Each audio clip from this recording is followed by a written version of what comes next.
Hello and good morning, yogis. Welcome to our Wednesday Connect restorative practice. So for today's class, we are going to use a bolster or a long firm pillow, blocks or books or extra pillows, and a tennis ball. We're going to use our tennis ball for a little bit of fascial release. So as we're building functional strength, we are building muscle.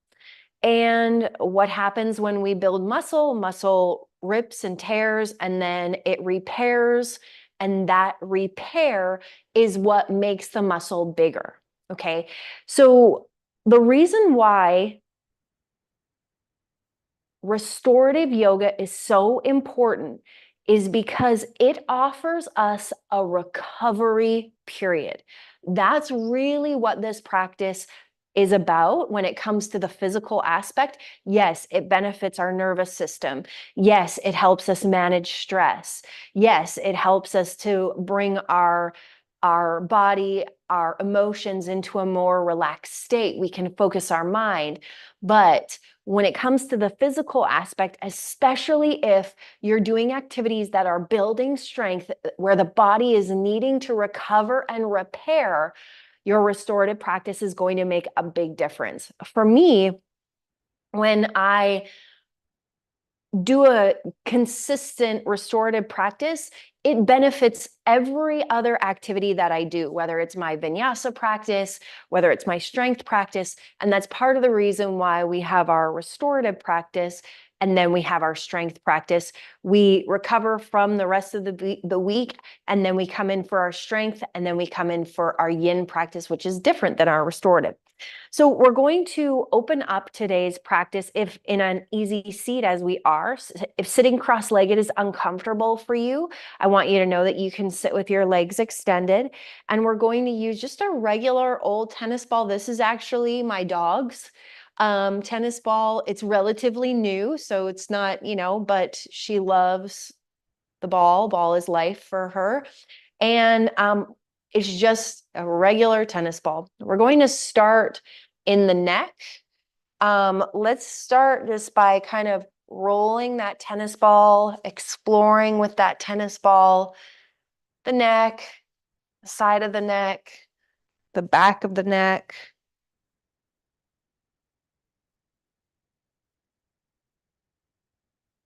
I always like to make sure when I do the neck that I get all the way up to where the skull and the neck meet.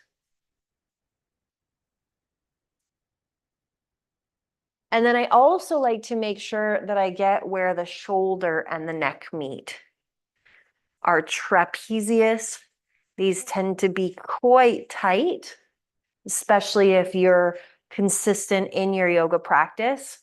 Every high plank is really getting in there, every forearm plank, every low plank. All right, switch to the other side. This is going to be a pretty quick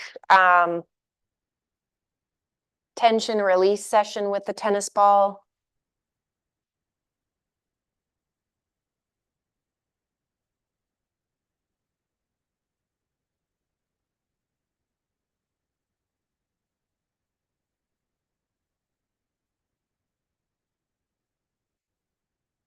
And get up underneath where the skull meets the neck, the spine.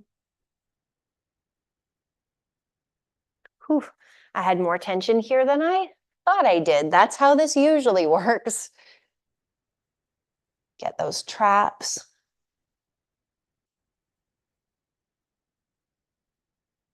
I love how you decide how much pressure you put here, you decide how much you move. And let's take a moment and kind of roll that out.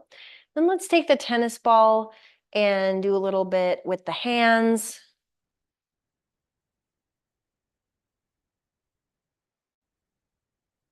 Getting that ball mound and the pads of the hands. With us engaging so much through our palms to help activate more and engage more through our practice, our hands might be a little bit tense. And then let's Switch over to the other hand, and you're just kind of rolling that around.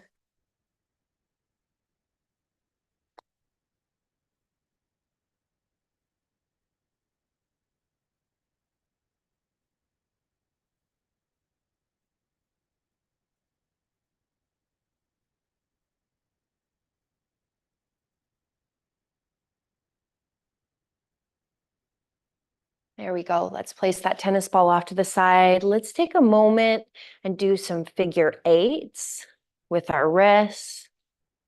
Press the palms forward, opening up a little bit more through the wrists.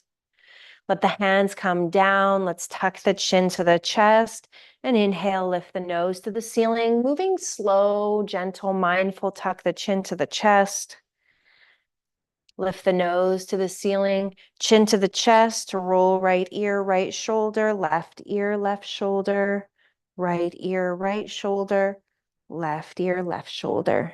Gently shifting from side to side. Come through center. Inhale the shoulders to the ears and exhale, roll them down the back. Inhale as you lift and exhale as you lower. Inhale as you lift. And exhale as you lower. Let's inhale, sweep the arms up overhead. Exhale, plant the right hand down, reach the left hand to the right, opening up through that side body.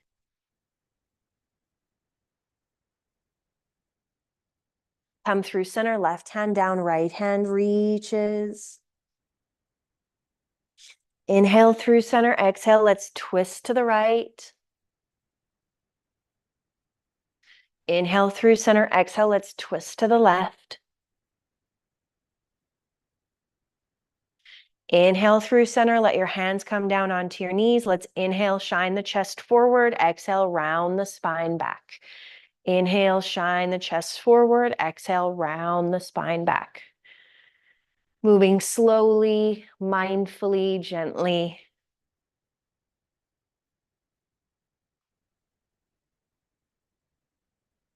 And inhale, come through center. Let's bring the chest forward and round the spine back. Inhale as you come forward, exhale as you round back. If at any time you need to extend the legs out long in front of you, that's absolutely okay. Always looking for what feels best in your body and always knowing that your body is unique. And I can't feel what's going on in your body. I can't feel what you're feeling. And so it's really important that you rely on your body for guidance. Let's change direction. Inhale as you come forward and exhale as you round back. Inhale as you come forward, exhale as you round back.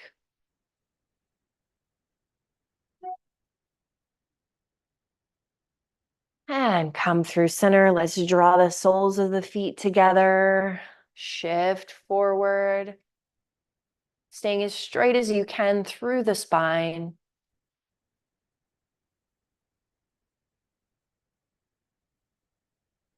Draw the knees together, extend the legs out long. Inhale, sweep your arms up. Exhale, fold forward.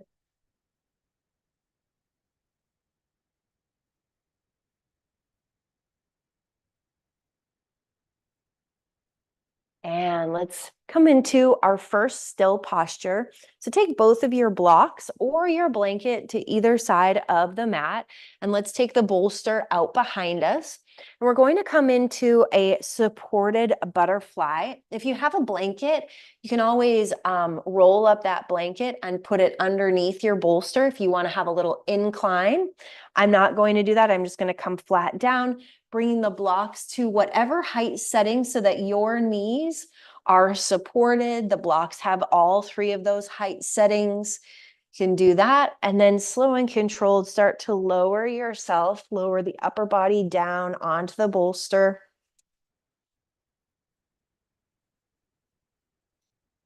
Finding your supported butterfly. So funny. And let's let the shoulders fall away from the ears.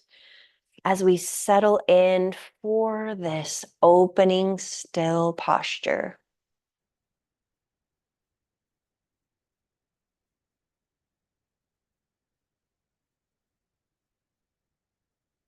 Functional strength is not only physical, it's actually mental as well.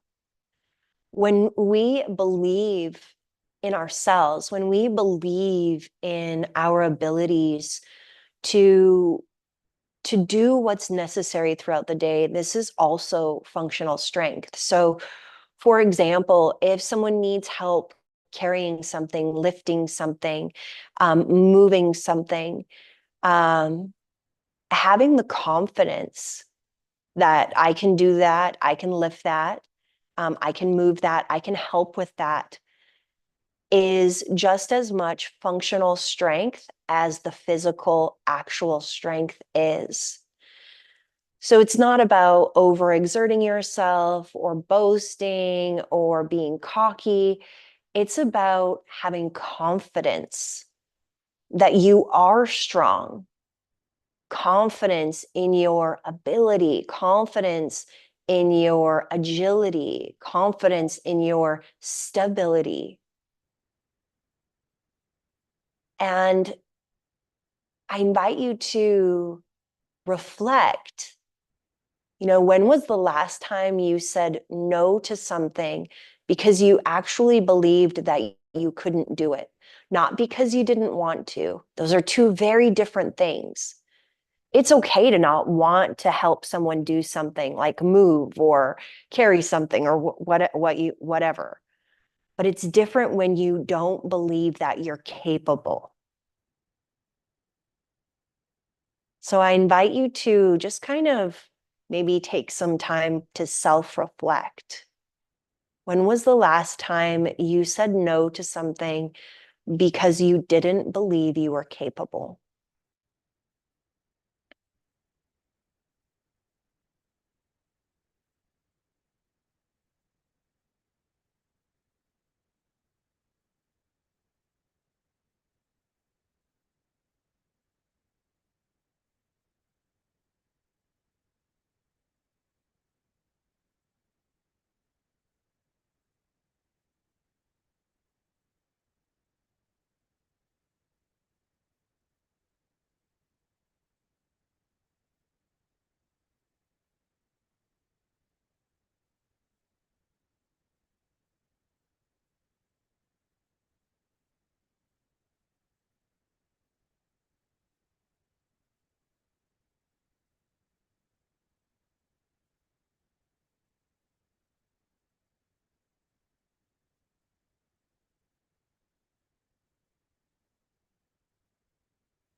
Slowly, gently, let's draw the knees together, planting the feet on the floor.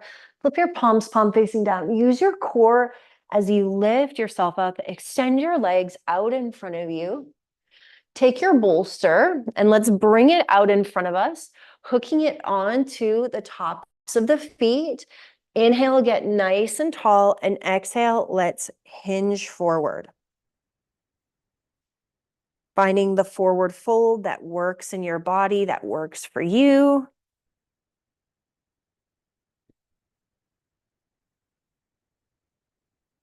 Finding that support and seeing if you can find a position where you don't feel like you're pushing yourself into it or you're forcing yourself into it, where you're allowing yourself to just be in that shape, to allow yourself to relax into that shape.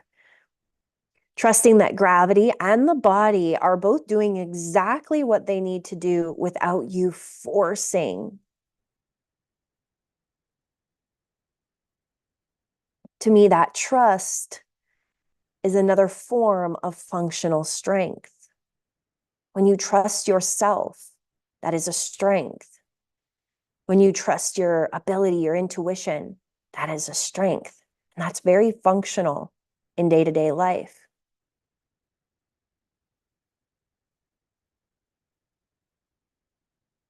If your body invites you to come a little bit more into the pose, feel free to allow yourself to do that.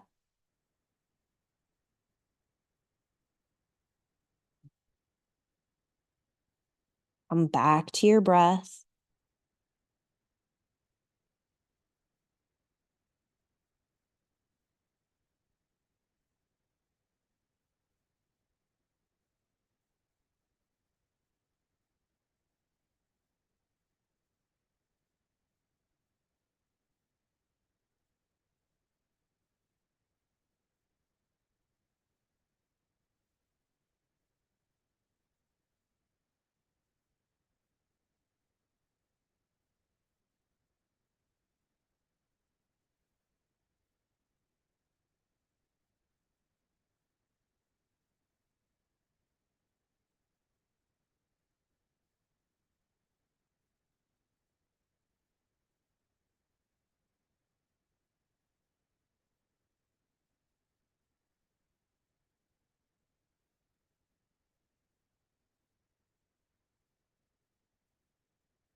Bring your upper body through center. Let's take the bolster back out behind us.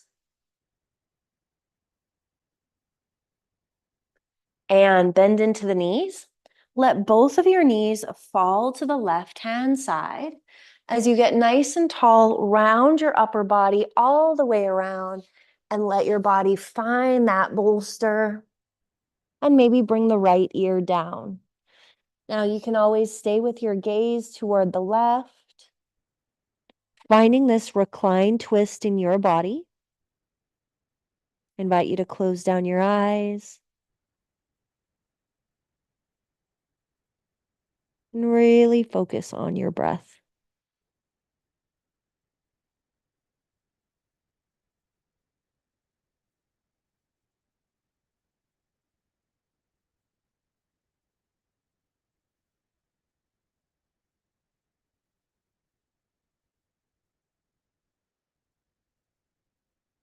So we're kind of changing how we think of functional strength from just physical into mental, into emotional.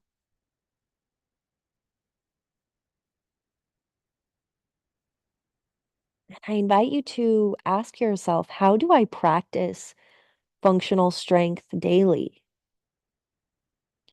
It takes strength to be patient with our kids. It takes strength to have difficult conversations with our spouse, to be vulnerable, to continue to choose love.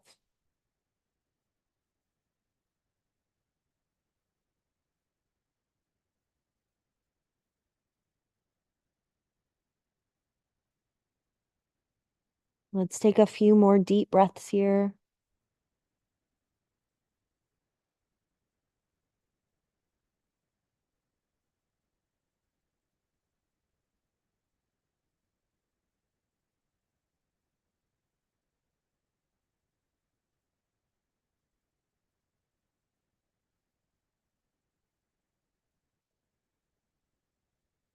Bring your knees back through center, walk your upper body back through center, drop your knees over to the opposite side, hands come down, let your upper body come down as you change.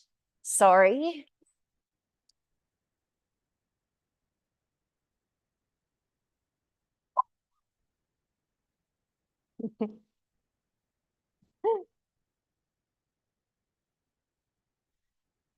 Little disruption. I live on the lake and there were some Canadian geese in the backyard and the dogs don't like that very much. So they had to make sure that they protected the property from the Canadian geese.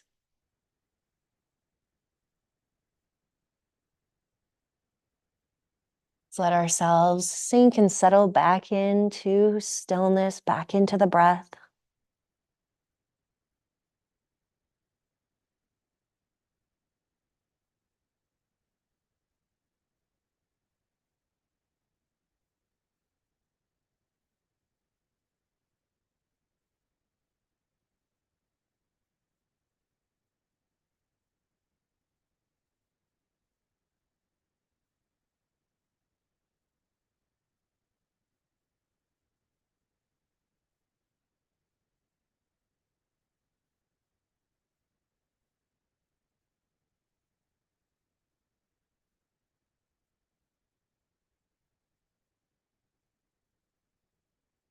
Head comes back through center.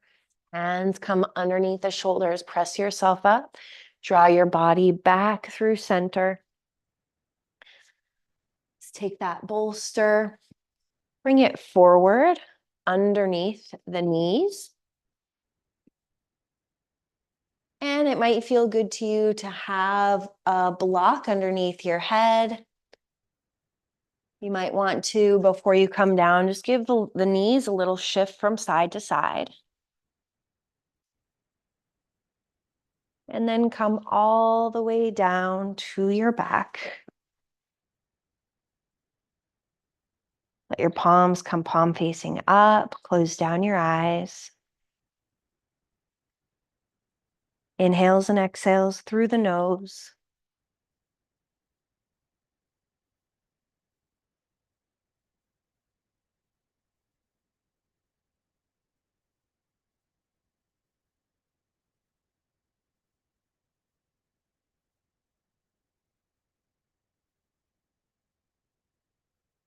Let's reconnect to our deep breathing and allow the body to fully relax.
With each breath, allow your body to fully relax and release.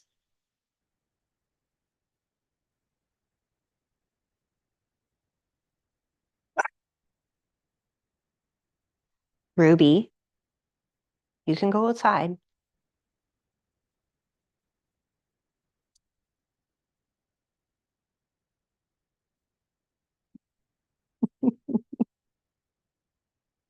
Hey, I know those geese are out there, right?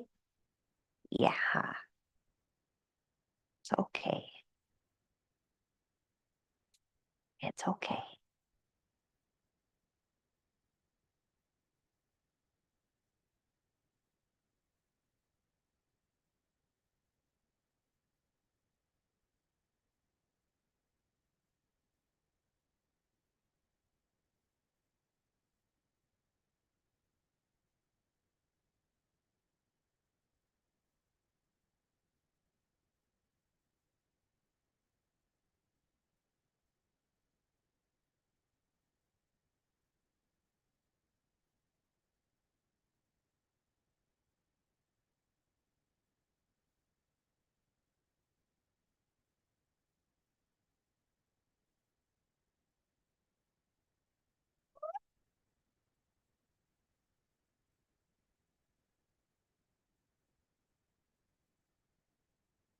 Let's take 5 more deep breaths here with each exhale. Allow yourself to sink a little bit more into relaxation.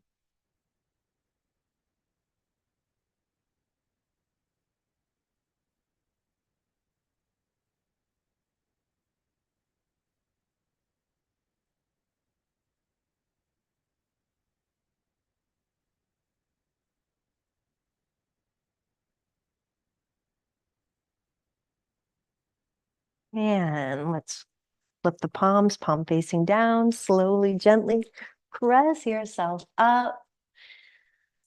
Let's end today's practice in an easy seat, grounding down into your sitting bones, getting nice and tall through the crown of your head. Let's bring our palms to touch and tuck our chin to our chest, taking a moment to honor yourself for showing up on your mat, for taking the time for rest and recovery.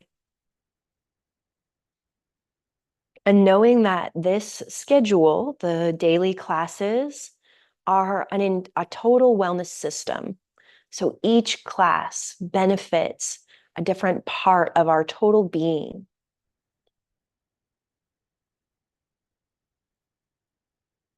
Let's take a deep breath in, sweep the arms up overhead, and exhale, draw your hands through center. Thank you so much for being here today, for being a part of this community, for doing this practice. The light, the love, the wisdom in me sees, honors, reflects, and encourages the light, the love, the wisdom in you. Namaste. I hope to see you again on your mats very, very soon. And until then, may your light be your guide.